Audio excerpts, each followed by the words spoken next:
ನಮಸ್ಕಾರ ಸ್ನೇಹಿತರೆ, ನನ್ನ ಚಾನಲ್ಗೆ ನಿಮ್ಮೆಲ್ಲರಿಗೂ ಸ್ವಾಗತ. ಅಕ್ಕಿ ಮತ್ತು 2 ಚಮಚ ಎಣ್ಣೆ ಇದ್ದರೆ ಸಾಕು, ನಿಮ್ಮ ಮನೆಯಲ್ಲಿ ಯಾವಾಗಲೂ ಬೆಳಕಿರುತ್ತೆ. ಹಾಗಿದ್ರೆ ಬನ್ನಿ ಏನು ಅಂತ ನಿಮಗೆ ಇವತ್ತಿನ ವಿಡಿಯೋದಲ್ಲಿ ಟಿಪ್ಸ್ನ ತೋರಿಸ್ಕೊಡ್ತಾ ಇದ್ದೀನಿ. ಯಾರೆಲ್ಲ ನನ್ನ ಚಾನಲ್ನ ಮೊದಲ ಬಾರಿಗೆ ನೋಡ್ತಿದ್ದೀರೋ ಪ್ಲೀಸ್ ನನ್ನ ಚಾನಲ್ನ ಸಬ್ಸ್ಕ್ರೈಬ್ ಆಗೋದನ್ನು ಮಾತ್ರ ಮರಿಬೇಡಿ. ಹಾಗೆ ಪಕ್ಕದಲ್ಲಿರುವ ಬೆಲ್ ಐಕಾನ್ನ ಕ್ಲಿಕ್ ಮಾಡಿ. ಫಸ್ಟ್ ಟಿಪ್ ಬಂದುಬಿಟ್ಟು ನಾನಿಲ್ಲಿ ಈರುಳ್ಳಿನ ತೊಗೊಂಡಿದ್ದೀನಿ.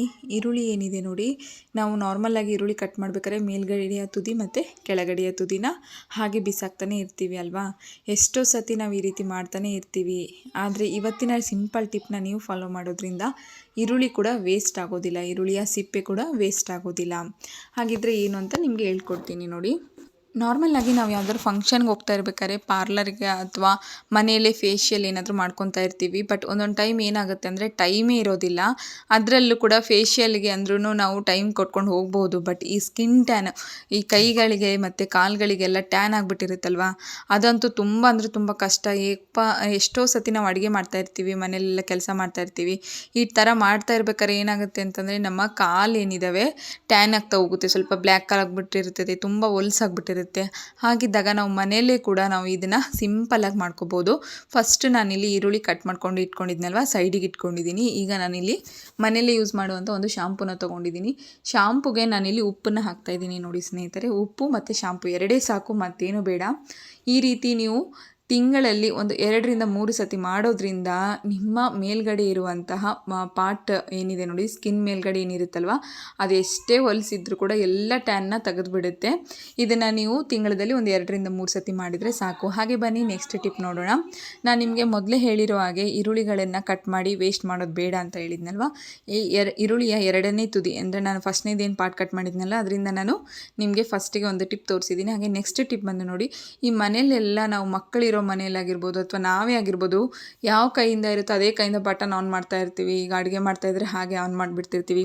ಸೊ ಹಾಗಿದ್ದಾಗ ತುಂಬ ಕಲೆಗಳು ಕೂಡ್ತಾನೇ ಇರ್ತವೆ, ಬಟನ್ಗಳಿಗೆಲ್ಲ ಮೇಲ್ಗಡೆ ಎಲ್ಲ ಸ್ವಿಚಸ್ ಮೇಲೆಲ್ಲ ಕಲೆಗಳು ತುಂಬ ಕೂಡ್ತಾ ಇರ್ತವೆ. ಹಾಗಿದ್ದಾಗ ಈ ಈರುಳ್ಳಿಯ ರಸ ಏನಿದೆ ನೋಡಿ, ಅದರಿಂದ ನೀವು ಈ ರೀತಿ ಒಂದು ಸ್ವಲ್ಪ ತಿಕ್ಕೊಳ್ಳೋದ್ರಿಂದ ಈರುಳ್ಳಿಯ ಒಂದು ನೀರಿನ ಅಂಶ ಬಿಟ್ಕೊಂಡು ಎಷ್ಟು ನೀಟಾಗಿ ಕ್ಲೀನಾಗಿದೆ ನೋಡಿ. ಹಾಗೆ ಬನ್ನಿ ನೆಕ್ಸ್ಟ್ ಟಿಪ್ ನೋಡೋಣ. ಯಾವುದಾದ್ರೂ ಫಂಕ್ಷನ್ಗೆಲ್ಲ ಹೋಗ್ತಾ ಇರ್ತೀವಿ, ಅರ್ಜೆಂಟಾಗಿರುತ್ತೆ ಫಂಕ್ಷನ್ನು, ಅಥವಾ ನಾವು ತುಂಬ ದೂರ ಹೋಗ್ಬಿಟ್ಟಿರ್ತೀವಪ್ಪ ಫಂಕ್ಷನ್ಸಿಗೆ ಅಂದಾಗೆಲ್ಲ, ಅಲ್ಲಿ ಏನೂ ಇಲ್ಲ ಅನ್ನೋಗಿದ್ರೆ ಈ ಬಾಡಿ ಎಲ್ಲ ಸ್ಮೆಲ್ ಬರೋಕ್ಕೆ ಸ್ಟಾರ್ಟ್ ಆಗ್ತಾ ಇರುತ್ತೆ. ತುಂಬ ಅಂದರೆ ತುಂಬ ಸ್ಮೆಲ್ ಬರ್ತಾ ಇರುತ್ತೆ.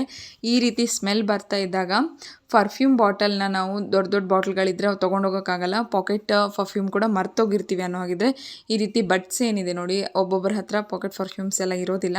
ಬಟ್ ಬಡ್ಸ್ ಏನಿದೆ ಮನೆಯಲ್ಲಿ ರೆಗ್ಯುಲರಾಗಿ ಇದ್ದೇ ಇರುತ್ತೆ.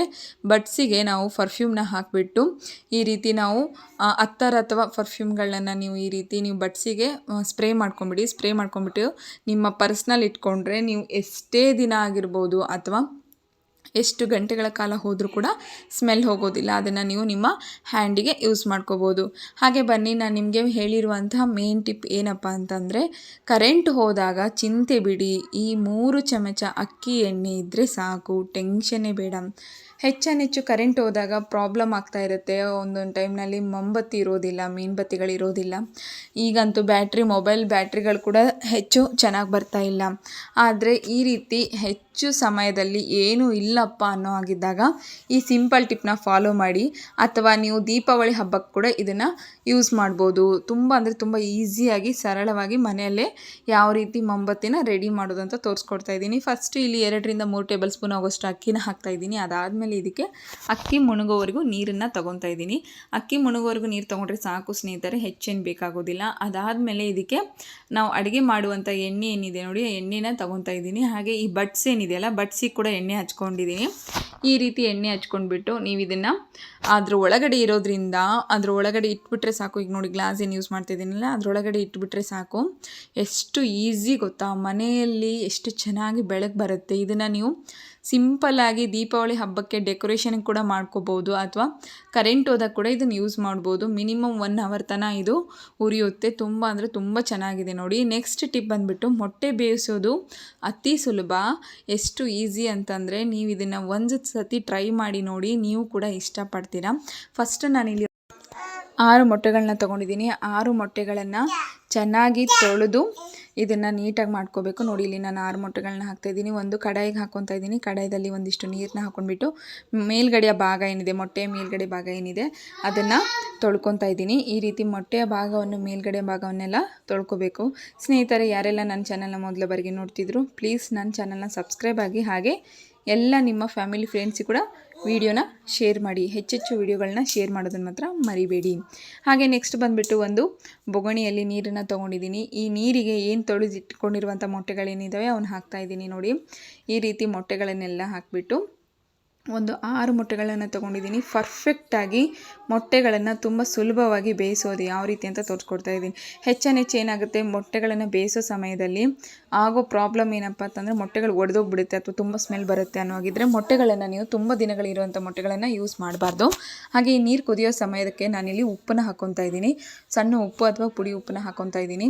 ಈ ಪುಡಿ ಉಪ್ಪು ಹಾಕೋದ್ರಿಂದ ಏನಾಗುತ್ತೆ ಅಂತಂದರೆ ಮೊಟ್ಟೆಗಳೇನಿದ್ದಾವೆ ಹೊಡೆಯೋದಿಲ್ಲ, ಹಾಗೆ ಬ್ಯಾಡ್ ಸ್ಮೆಲ್ ಬರೋದಿಲ್ಲ. ಅದಕ್ಕಾಗಿ ನಾನು ಮೊಟ್ಟೆಗಳನ್ನ ಹಾಕ್ತಾಯಿದ್ದೀನಿ. ಒಂದು ಜೋರಾಗಿ ಕುದಿ ಬರೋರಿಗೆ ಏನಿದೆ, ಫ್ಲೇಮ್ ಏನಿದೆ ಹೈ ಇಡಬೇಕಾಗುತ್ತೆ ಸ್ನೇಹಿತರೆ. ತುಂಬ ಜೋರಾಗಿ ಇಟ್ಕೊಳ್ಳಿ ಹೈನ. ನೆಕ್ಸ್ಟ್ ಬಂದುಬಿಟ್ಟು ಈಗ ನೋಡಿ ಈ ರೀತಿ ಕುದೀತಾ ಇದೆ ಅಲ್ವಾ. ಈ ಕುದಿಯೋ ಟೈಮ್ನಲ್ಲಿ ನಾನೇನಿದೆ ಫ್ಲೇಮ್ನ ಕಮ್ಮಿ ಮಾಡಿಬಿಟ್ಟು ಇದ್ರ ಮೇಲ್ಗಡೆ ನಾನು ಮುಚ್ಚಳನ ಮುಚ್ತಾ ಇದ್ದೀನಿ. ಈಗ ನಮ್ಮ ಕರೆಕ್ಟಾಗಿ ಏನಿದೆ ಮೊಟ್ಟೆಗಳು ಬೇಯ್ದಿದ್ದಾವೆ. ಸೊ ಈ ರೀತಿ ಮೊಟ್ಟೆಗಳನ್ನು ಬೇಯಿಸೋದು ತುಂಬ ಅಂದರೆ ತುಂಬ ಸುಲಭ. ಇದರಲ್ಲಿ ಏನೂ ಹೆಚ್ಚು ಬೇಕಾಗೋದಿಲ್ಲ. ನೀರೇನಿದೆ ಮುಳುಗೋವರೆಗೆ ಹಾಕಬೇಕು, ಅದೊಂದು ಹಾಕ್ಕೊಂಡ್ರೆ ಸಾಕು, ಕರೆಕ್ಟಾಗಿ ಮೊಟ್ಟೆಗಳು ಬೇಯ್ತವೆ. ಈಗ ನೋಡಿ ನಾನು ಮೊಟ್ಟೆಗಳನ್ನೆಲ್ಲ ತೆಗೆದಿದ್ದೀನಿ. ಈಗ ನೆಕ್ಸ್ಟ್ ಬಂದುಬಿಟ್ಟು ಒಂದು ಬೌಲಿಗೆ ನಾನಿಲ್ಲಿ ತಣ್ಣೀರನ್ನ ಹಾಕ್ಕೊತಾ ಇದ್ದೀನಿ. ತಣ್ಣೀರನ್ನ ಹಾಕಿಬಿಟ್ಟು ಮತ್ತೆ ನಾವು ಸೇಮ್ ಅವಾಗೆ ಹೇಗೆ ಮಾಡ್ಕೊಂಡಿದ್ವಲ್ಲ ಹಾಗೆ ಒಂದು 5 ನಿಮಿಷಗಳ ಕಾಲ ತಂಪಾಗೋಕ್ಕೆ ಬಿಡಬೇಕು. ಬಿಸಿಯಾಗಿರುವಂಥ ಮೊಟ್ಟೆಗಳನ್ನು ಸ್ವಲ್ಪ ತಂಪಾಗೋಕ್ಕೆ ಬಿಡಬೇಕು. ಅದಾದಮೇಲೆ ಇವಾಗ ನೋಡಿ ಮೊಟ್ಟೆಗಳನ್ನು ನಾವು ಸುಲಭವಾಗಿ ತೆಗಿಬೋದು. ಜಸ್ಟ್ ಈಸಿಯಾಗಿ 2 ನಿಮಿಷಗಳಲ್ಲಿ ಈ ಕೆಲಸ ಆಗಿಬಿಡುತ್ತೆ. ಮೊಟ್ಟೆ ಬೇಯಿಸೋದು ತುಂಬ ಅಂದರೆ ತುಂಬ ಸುಲಭ. ಈ ಒಂದು ಸಿಂಪಲ್ ಟಿಪ್ ನಿಮಗೆ ಇಷ್ಟ ಆಗಿದ್ದರೆ ನನ್ನ ಚಾನಲ್ನ ನಾನು ನಿಮಗೆ ಮೊದಲೇ ಹೇಳಿರುವ ಹಾಗೆ ಸಬ್ಸ್ಕ್ರೈಬ್ ಆಗಿ. ಮೊಟ್ಟೆ ಬೇಯಿಸೋದು ಕೂಡ ಯಾವ ರೀತಿ ಅಂತ ತೋರಿಸ್ಕೊಟ್ಟಿದ್ದೀನಿ. ಹಾಗೆ ಇದರಲ್ಲಿರುವಂಥ ಯಾವ ಟಿಪ್ ನಿಮಗೆ ಇಷ್ಟ ಆಯಿತು ಅಂತೇಳಿ ಕಮೆಂಟ್ ಮಾಡೋದನ್ನು ಮರಿಬೇಡಿ. ಹಾಗೆ ನೀವು ಎಲ್ಲಿಂದ ನೋಡ್ತಾ ಇದ್ದೀರಾ, ಯಾವ ಊರಿಂದ ನೋಡ್ತಾ ಇದ್ದೀರಾ ಅನ್ನೋದು ಕೂಡ ನನಗೆ ಕಮೆಂಟ್ ಮೂಲಕ ತಿಳಿಸಿ. ನೀವು ಕೊಡೋ ಒಂದು ಲೈಕು, ನೀವು ಕೊಡೋ ಒಂದು ಸಬ್ಸ್ಕ್ರೈಬು, ನೀವು ಮಾಡುವಂಥ ಒಂದು ಕಮೆಂಟ್ ಏನಿದೆ ನನಗೆ ತುಂಬ ಪ್ರೋತ್ಸಾಹ ನೀಡುತ್ತೆ. ಇನ್ನೂ ಹೆಚ್ಚೆಚ್ಚು ವೀಡಿಯೋಸ್ ಮಾಡೋಕ್ಕೆ ನನಗೆ ಪ್ರೋತ್ಸಾಹ ನೀಡುತ್ತೆ. ಹಾಗಾಗಿ ನನ್ನ ಚಾನಲ್ನ ಸಬ್ಸ್ಕ್ರೈಬ್ ಆಗೋದನ್ನು ಮಾತ್ರ ಮರಿಬೇಡಿ. ನೋಡಿ ಈಗ ನಾನು ನಿಮಗೆ ತೋರಿಸ್ಕೊಡ್ತಾ ಇದ್ದೀನಿ. ಒಂದು 2 ರಿಂದ 3 ಮೊಟ್ಟೆಗಳನ್ನು ಒಡೆದು ತೋರಿಸ್ತಾ ಇದ್ದೀನಿ. ಯಾವುದು ಕೂಡ ಒಡೆದಿಲ್ಲ, ಒಳಗಡೆ ಯಾವುದು ಕೂಡ ಕೆಟ್ಟಿಲ್ಲ ಕೂಡ, ಕರೆಕ್ಟಾಗಿ ಬೇಯ್ದಿದೆ. ಒಂದು 10 ನಿಮಿಷಗಳ ಕಾಲ ಅಷ್ಟೇ ಈ ಮೊಟ್ಟೆನ ಬೇಯಿಸಿರೋದು. ಎಷ್ಟು ಚೆನ್ನಾಗಿ ಬೇಯ್ದಿದೆ. ಹಾಗೆ ನೋಡಿ ಎಲ್ಲೂ ಕೂಡ ಕೆಡ್ತಾ ಇಲ್ಲ. ಎಷ್ಟು ಈಸಿಯಾಗಿ ಬರ್ತಾ ಇದ್ದಾವೆ ಮೊಟ್ಟೆಗಳನ್ನು ತೆಗೆದ ತಕ್ಷಣವೇ ಕರೆಕ್ಟಾಗಿ ಬರ್ತಾ ಇದ್ದಾವೆ. ನೋಡಿ ಇವಾಗ ರೆಡಿಯಾಗಿದೆ. ಈ ರೀತಿ ನೀವು ಕೂಡ ಮನೆಯಲ್ಲಿ ಸುಲಭವಾಗಿ ಮೊಟ್ಟೆನ ಬೇಯಿಸೋದನ್ನು ಮಾಡ್ಕೊಳ್ಳಿ. ಹಾಗೆ ಯಾವ ಟಿಪ್ ಇಷ್ಟ ಆಗಿದೆ ಅನ್ನೋದನ್ನು ಕಮೆಂಟ್ ಮಾಡಿ ಹೇಳಿ. ಈ ವಿಡಿಯೋ ಯಾರೆಲ್ಲ ನೋಡ್ತಿದ್ದೀರಾ, ಈ ವಿಡಿಯೋ ನೋಡಿದ್ದಕ್ಕೆ ಎಲ್ಲರಿಗೂ ಧನ್ಯವಾದಗಳು.